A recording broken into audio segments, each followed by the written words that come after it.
Aku tahu review Hell in a Cell ni agak lambat aku upload sebab Hell in a Cell pagi, petang baru aku tengok, malam baru aku shoot, habis aku shoot aku terus pindah rumah. And then inilah, kejap lagi lah aku nak pindah kan. Lepas tu kalau larat malam ni edit lah, kalau tak larat besok baru nak edit. Jadi sebab tu lah video upload lambat. Harap-harap korang faham lah. Dan dekat rumah baru aku nanti, aku mungkin akan ada masalah untuk akses internet. Jadi mungkin kuranglah gambar-gambar yang aku boleh tempel dalam video kali ni. Dan yes, korang bersama lagi dengan aku, Hazwan Shah Bebe, #bukan Zizan, the king of Palatau. Boleh follow Instagram aku, Hazwan_Shah. Dan dekat Instagram aku ada share IG template yang aku buat pasal wrestling. Korang boleh guna template tu untuk share korang punya favourite superstar yang korang rasa boring, tag team yang korang minat. So nak tengok template tu, usah dekat Instagram aku. Dan untuk korang yang tak tekan lagi butang subscribe, tunggu apa lagi guys? Tekan butang subscribe, tekan sekali butang loceng, sebelah butang subscribe. Jadi tanpa buang masa, jom kita teruskan review WWE Hell in a Cell 2020. Perlawanan yang berlangsung dekat pre-show, kita ada WWE 24/7 Championship antara Drew Gulak lawan dengan R-Truth. Starting match, diorang ada macam buat aksi komedi sikit. Drew Gulak beramah mesra dengan Little Jimmy. Tapi aku rasa komedi tu tak berapa nak sampai. Aku rasa komedi tu mungkin akan lagi sampai bila Drew Gulak tengah layan Little Jimmy tu. Mungkin R-Truth akan cakap dengan ref yang Drew Gulak ni dah gila ke, cakap seorang-seorang ke apa kan. So itulah, aku prefer kalau dah ada R-Truth tu, biarlah komedi tu sampai sikit. Sebab apa tau? Sebab quality match ni kan, seriously nothing special. Bagi aku tak ada apa-apa yang best pun dekat match ni. But tak boleh nak complain jugalah sebab match berlangsung dekat pre-show. Cumanya aku suka WWE 24/7 Championship ni dipertaruhkan dekat pay-per-view walaupun dekat pre-show. Sebabnya inilah apa yang aku harapkan daripada championship ni. Selalu tiap masa dipertahankan, tak kisah PPV ke Raw. Setiap kali Raw mesti kena defend title ni. Yelah 24/7 Championship kan. Dan defend tu biar tak gelanggang lah, macam yang diorang buat kat pre-show ni. Bukan kat backstage roll up kalah. Itu je kemodal yang ada kan. Tapi even though diorang buat benda ni, aku still rasa macam masih belum rasa prestige tu lagi. Diorang kena letak effort lebih lagi untuk 24/7 Championship ni. Perlawanan pembukaan dekat main show, kita ada WWE Universal Champion antara Jey Uso lawan dengan Roman Reigns. Okay, ada 4 benda yang aku suka dekat match ni dan ada 4 benda yang aku tak suka dekat match ni. Aku cerita dulu benda yang aku suka. First kali, aku suka placement match ni. Dia letak match ni sebagai match pembukaan. Sebab apa tau? Aku rasa match ni match yang predictable. Kita tahu yang Jey Uso takkan menang WWE Universal Champion. Jadi kalau letak dekat main event, lepas tu tak ada ending yang special dengan Roman retain lagi, aku rasa macam at the end, ending tu ending yang predictable lah. Macam tak ada apa-apa yang special pun. Jadi bila dah predictable macam ni, jangan letak dekat main event. Bila letak dekat opening, aku okay, aku suka. Benda kedua yang aku suka dalam match ni, aku suka karakter Roman Reigns. Seriously, baik gila Roman Reigns bawa watak banjingan ni. Aku sampai rasa macam dia tu memang betul-betul jahat. So sampailah penyampaian watak jahat dia tu. Dan macam aku cakap dari dulu lagi, aku yakin dia ni boleh bawa watak jahat dengan sangat baik compare dengan dia watak baik. So aku rasa dia dah tunjuk kat kita, yes, dia boleh bawa watak jahat dengan baik. Sangat menghiburkan. Aku nak tengok lebih lagi apa yang Roman boleh buat sebagai watak jahat ni. Dan paling tak boleh lupa momen yang dia berlakon terduduk menangis tu kan, time Jimmy Uso datang ceramah dia kan, ini bukan kau lah, ada cara lain, kita boleh berbincang dan sebagainya.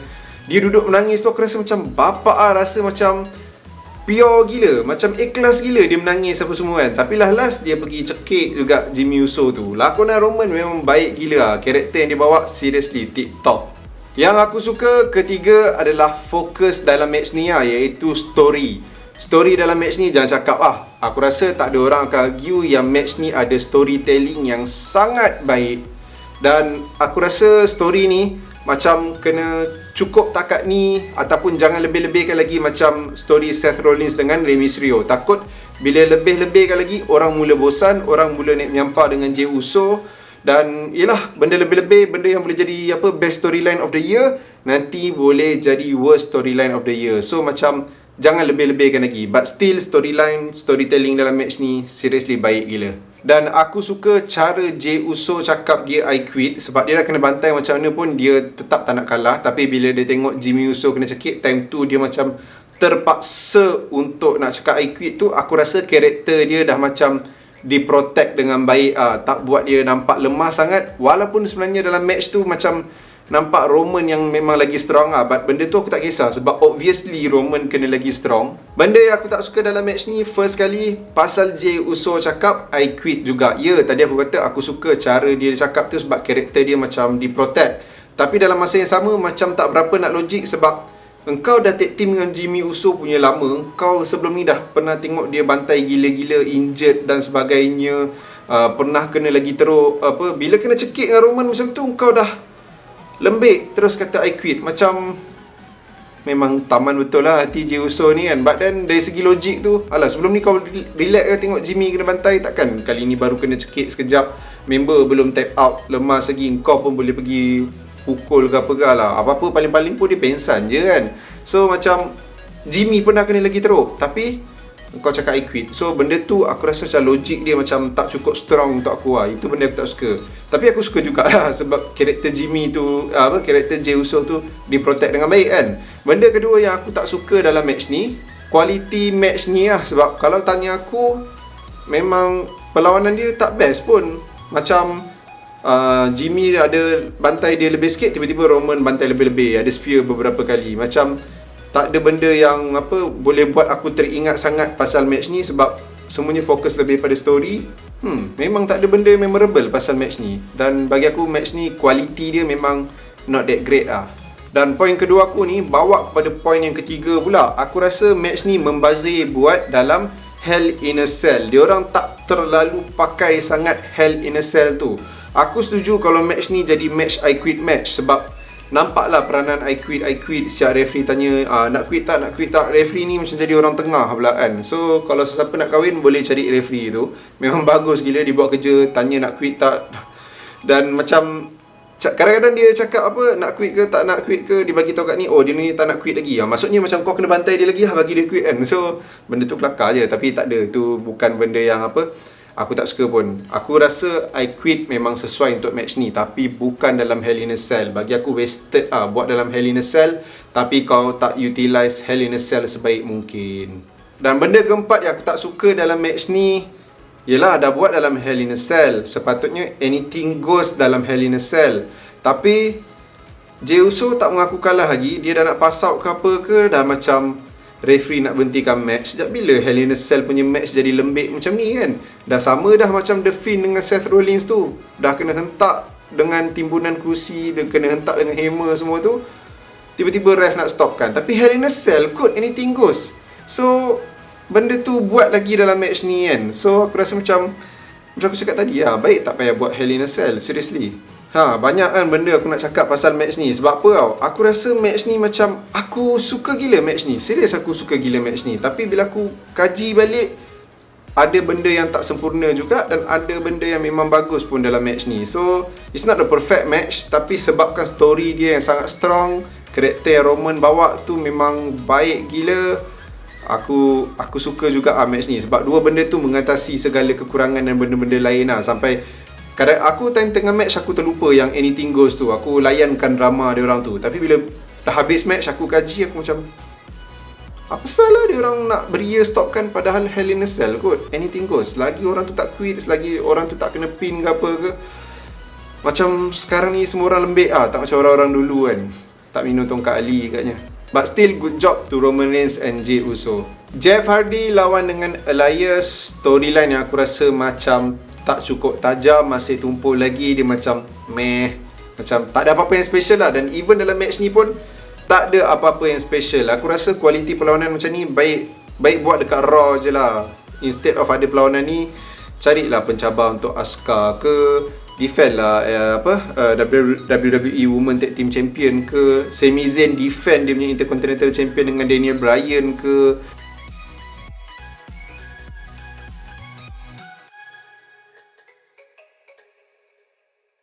Aku rasa tu semua macam lagi better daripada kau buat match Jeff Hardy dengan Elias yang build up tak berapa nak cukup. dengan quality match yang kau bagi pun boleh buat kat Raw. So aku rasa ini macam tak patut ada lah dalam Hell in a Cell. Macam membazir masa dan ruang je. Satu benda je lah yang okey, Elias menang. Dia baru buat comeback, dia perlukan kemenangan. Perlawanan untuk menentukan ownership kepada Money in the Bank punya briefcase antara Otis lawan dengan The Miz. First kali ramai cakap match ni tak adil, tak patut kacau Otis sebab Otis dah menang Money in the Bank dekat pay-per-view Money in the Bank. Aku rasa tak ada masalah nak buat match ni. Sebab apa? Bukannya Otis yang panjat tangga tu pun. Kalau AJ Styles yang time tu menang, lepas tu AJ Styles punya Money in the Bank kena rampas ke? Ya, aku rasa macam tak patut ada match ni. Macam kesian kat AJ Styles sebab dia deserve, dia dah climb the ladder and then dia dah dapat briefcase tu. Tapi Otis kot, benda tu terjatuh kat tangan dia. Dia tak buat kerja panjat tangga pun. So aku rasa tak ada masalah pun untuk ada match ni. Ada benda yang aku tak suka dalam match ni. Aku tak suka macam benda ni memang buat Otis nampak strong lah. Tapi dalam masa yang sama kau buat The Miz, bekas juara dunia, nampak lembik gila dalam match ni. Aku tak suka. Dan bila The Miz dah menang, dia jadi Mr. Money in the Bank. Kau kena tahu, kalau champion yang sekarang ni kekal dalam tempoh yang lama, Roman Reigns dengan Randy Orton, aku tak rasa The Miz orang yang sesuai untuk ambil kejuaraan daripada Randy dan juga Roman. Randy ni kita cerita sekejap lagi lah, dia menang kan. So kena ada tukar champion yang lain kot. Sebab aku tahu dulu The Miz dapat dia punya first WWE champion daripada Randy Orton. Tapi Randy Orton yang sekarang ni memang lahanatnya Randy Orton, tak sesuai untuk The Miz nak cash in dekat Randy Orton yang sekarang, especially dengan Roman yang badass gila sekarang. The Miz, karakter dia kena bagi dia nampak lebih strong lagi lah. Dia boleh nak mulut kurang ajar, mulut laser, pandai cakap tu semua boleh. Nak ada coward, pengecut tu semua sikit-sikit je, jangan lebih-lebih. Tapi dalam match ni macam buat aku menyampah lah. Dia macam lebih-lebih sangat. Kau nak tunjuk Otis kuat, The Miz lembik. Even aku cakap macam tu pun, aku suka The Miz menang. Sebab aku lagi tak boleh bayangkan kalau Otis yang cash in dia punya Money in the Bank tu dekat Randy Orton ataupun Roman Reigns. Aku tak tahu dah storyline jadi apa. Roman lawan Otis, silap-silap Vince nak buat Otis pun nampak strong bila dengan Roman, which aku rasa satu benda yang tak boleh compare lah Roman dengan Otis. Aku rasa Roman dekat liga yang lebih atas lah. Roman yang sekarang memang nampak strong gila babeng. Otis yang sekarang tu nampak macam lebih kepada comedy act macam 24/7 Championship. So yes, Miz patut menang. Dan aku pun nampak jugalah yang Otis ni seri dia makin hilang bila tak ada fans keliling gelanggang yang support dia, yang fit dia, the energy, suara, sorakan bila dia nak buat worm tu. So Otis aku rasa on the way. Dan satu lagi highlight dalam match ni bila Tucker ataupun Take pergi serang Otis guna briefcase Money in the Bank. Jadi maksudnya kat sini kita tahulah yang Tucker dah pun berpaling tadah. Persoalan dia kat sini, macam mana dia orang nak feud lepas ni sebab dua-dua lain brand kan. Takkan dia orang nak langgar brand split. Dan aku pernah cakap aku nak buat video pasal perpecahan kumpulan Heavy Machinery ni. Dalam video tu yang aku dah plan ada dua idea tau. Dan satu idea tu dah berlaku lah dekat Hell in a Cell ni. Cumanya apa yang WWE buat ni lebih baik sikit daripada idea kedua aku tu lah. Tapi aku akan cerita idea-idea tu dalam video tu bila aku buat nanti lah. Dekat sini aku suka cara promo yang Tucker buat lepas match tu dah habis. Memang valid gila point Tucker untuk nak serang Otis. Aku setuju dengan keputusan yang WWE buat sekarang ni. Aku rasa this is one of the best decision untuk nak pisahkan Heavy Machinery yang diorang boleh buat sekarang. Okay guys, sedikit iklan dulu. Korang pernah layan video dekat ML Studios tak? Lagi-lagi video pasal bola. Ada seorang brother ni, nama dia Anwar Haziq. Orang panggil dia Abang Palatau. Tapi dia Abang Palatau je. Aku the king of Palatau. So Anwar Haziq, dia ada hantar kat aku satu baju yang dia jual. Ikutkan baju ni dia dah buka 2 batch. Dan tak salah aku dah settle kot 2 batch tu. Aku pun tak sure. Tapi sekarang ni dia on the way nak buka batch yang ketiga. Sebelum tu, dalam packaging dia ada bagi sijil lagi tau. Nampak ni? Apa yang ditulis kat sijil ni? Certification of Appreciation. The certificate is presented to Palatauners for participating in the world of Know It All. Aku rasa offended sekarang ni. Dia patutnya tulis is presented to the King of Palatau, bukan Palatauners. Aku ni the King of Palatau, kau tahu tak? Sabar baik-baik, sabar. Okay, tu pasal sijil yang dia bagi. Lepas tu, jap. Oh, ada stiker The University of Palatau. And then baju yang dihantar kat aku ni, cun juga. Kain memang selesa lah. Ini kain cotton ni. Yes, 100% cotton. And then, dia pakai kain Rians. Rians ni memang antara yang supply kain yang berkualiti lah. Ni design depan dia. Palatau. Embrace it. Dan ini design belakang dia lah. So thank you to Anwar Aziz hantar baju ni dekat aku. Seriously, kualiti gila kain dia lah. Mungkin lah patutnya dia tambah King of Palatau untuk aku je lah. Tapi bila dia nak jual dekat korang ni apa semua, yang ni dah cukup Palatau. Okay, King of Palatau hanya untuk aku. Jadi kalau korang nak beli baju Palatau Embrace It ni daripada Anwar Haziq, korang boleh follow Instagram dia Anwar Haziq yang macam aku tulis dekat bawah ni. Sejuk tu kan? Perlawanan yang aku paling nanti-nantikan dalam pay-per-view Hell in a Cell 2020, perlawanan antara Sasha Banks Bayley SmackDown Women Championship. Okay, seriously guys, match ni memang best gila. Storytelling dalam match ni pun mantap juga.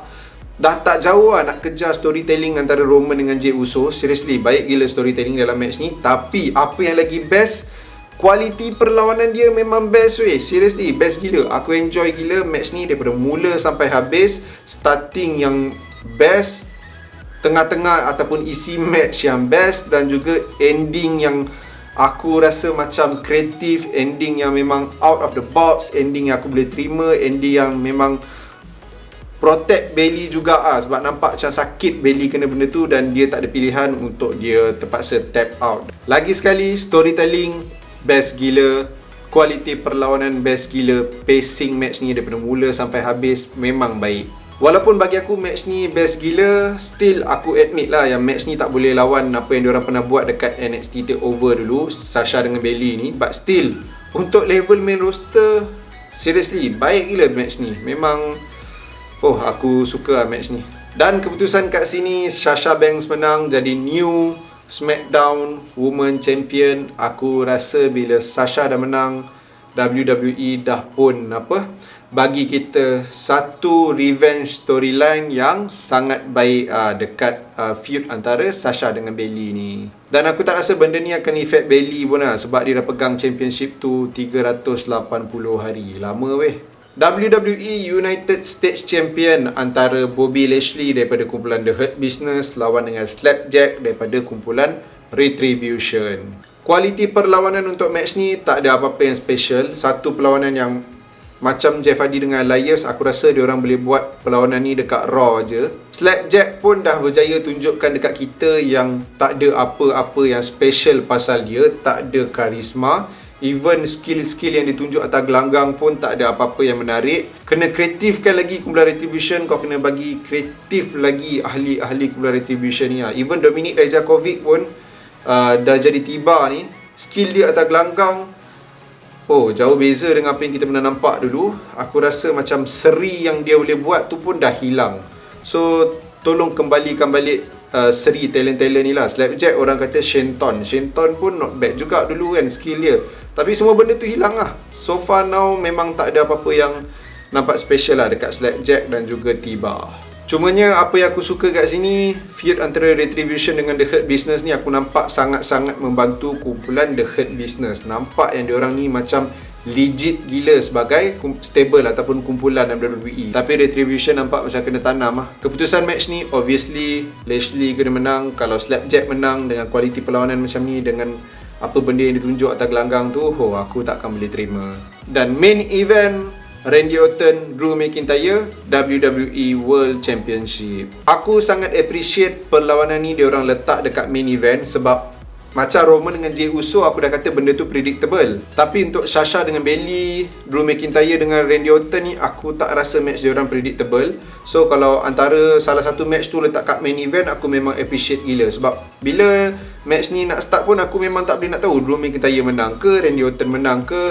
So bila at the end of the day, kata kalau champion bertukar tangan, rasalah yang main event ni special. Kualiti perlawanan untuk Randy dengan Drew McIntyre ni, dia ada starting yang bagi aku agak boring sikit. Tapi bila pertengahan sampai habis, aku rasa best lah. Tapi dia tak adalah terlalu best gila macam Bayley dengan Sasha tu. Dia best seronok nak enjoy sebab awal-awal tu aku dah ngantuk sekejap, tapi bila dah start tengah-tengah tu dah nampak rancak Cumanya aku tak rasa match diorang ni brutal sangat, walaupun WWE cuba nak tunjukkan kat kita yang diorang punya match ni brutal. Aku still rasa match ni pun ada something yang tak cukup macam something is not enough dalam match ni. Dan bila aku try fikir balik, aku rasa mungkin dari segi brutal tu lah, walaupun WWE nak present benda ni brutal, aku rasa dia tak cukup brutal. Nak compare dengan Hell in a Cell yang tahun-tahun sebelum ni semua tu, yang tu semua lagi brutal. Even Drew jatuh dekat atas table tu pun aku tak rasa cukup brutal. Shane McMahon landing tu lagi brutal aku rasa. Dan tak boleh nak compare Undertaker dengan Mankind kan, yang tu dah jauh sangat. But still tak cukup match ni. Brutal tu macam dah tak ada Rasa macam match ni baik tak payah buat dalam Hell in a Cell juga kot. But still macam aku cakap tadi, tengah sampai habis aku enjoy je. But rasa dia tu tak cukup. Berapa kali aku nak cakap. Sebab itulah point dia. Kalau rasa dia dah cukup, aku rasa match ni akan jadi lagi best Dalam masa yang sama, dia boleh buat kemenangan Randy Orton ni nampak epic Dan yes, Randy Orton menang match ni, jadi new WWE Champion untuk kali yang ke-14. Sama rekod dengan Triple H. 2 je lagi nak potong. Bukan nak potong, nak seri dengan John Cena dan juga Ric Flair. Dan aku harap Randy Orton boleh seri dengan John Cena dan juga Ric Flair. Kalau potong lagi bagus Kalau Randy aku okey.